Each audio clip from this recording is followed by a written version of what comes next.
At the start of third year, I was doing my psychiatry rotation, and this 4-year-old girl she's going to go to a hospitalization without her parents.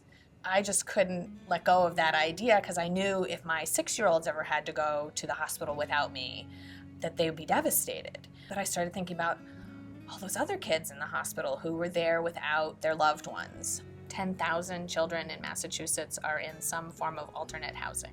Kids come in for a lot of different reasons, whether it's physical abuse or emotional abuse or neglect. You certainly wonder how a parent or a caregiver could do that to a child. But I think it's much more difficult with the older children. Their friends, their school system, their teachers are a huge part of their life and maybe the safest part of their life. And then to be removed from that and have to restart again.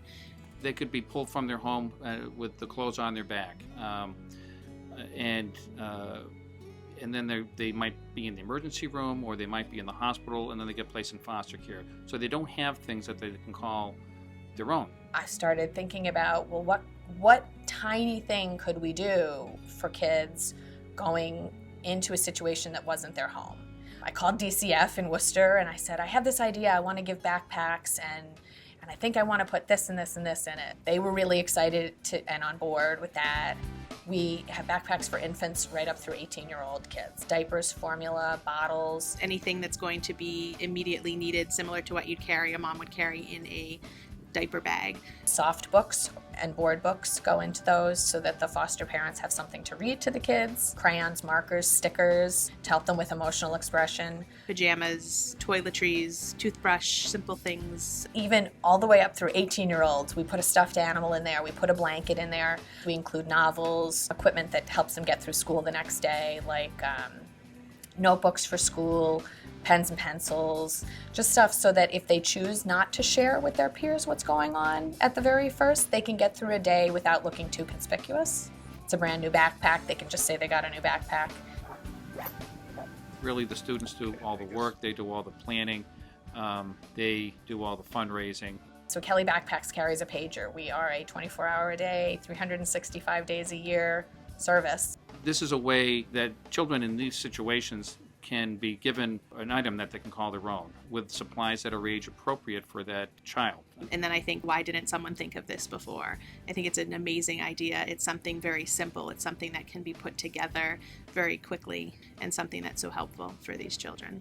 Sometimes it's the nurse, but it's usually me that goes in and meets the child and gives them the backpack. They're very excited. We support them with a safe place to stay. We can support them with food and with some toys, but a backpack that they can receive and then take with them with those new belongings, it's huge. It's huge. I have learned that a little something with kids, it goes a long way. Heather as a leader, the way she's leading this group of students with the goal to have it self-sustaining when she leaves has been remarkable. And so she includes everybody, she's enthusiastic about the project, believes in it, and people feed off of that. Wherever I move, wherever my family goes, I mean, there's a chance that I'll be here. I said, can I do this again? Can I start this again? I said, well, you know what, I'll give it a year. I'll get through my internship and that difficult part, and then I will start again, wherever I go. I would describe Heather as our hero. I think she's a hero not only to us staff that work here, but to every child that receives a backpack. She is a hero. I think a lot of people don't want to think about kids being abused. I think it's hard to face. I think it's hard to face and think about what you could do with those kids. By the same token, I think because of the kids' privacy issues, they're also sequestered for their protection. So through the act of protecting them, they become invisible. I talked to a patient today, a 16-year-old, had to get pulled from his house 2 years ago because of abuse. He's been in 3 or 4 different foster homes. They keep telling him he'll go back. He's sharing a room with 3 people. He doesn't have anything that he can call his own. He doesn't have a home that he can call his own. And I can imagine a person in that situation being given something that he can call his own. It'd be a pretty special thing.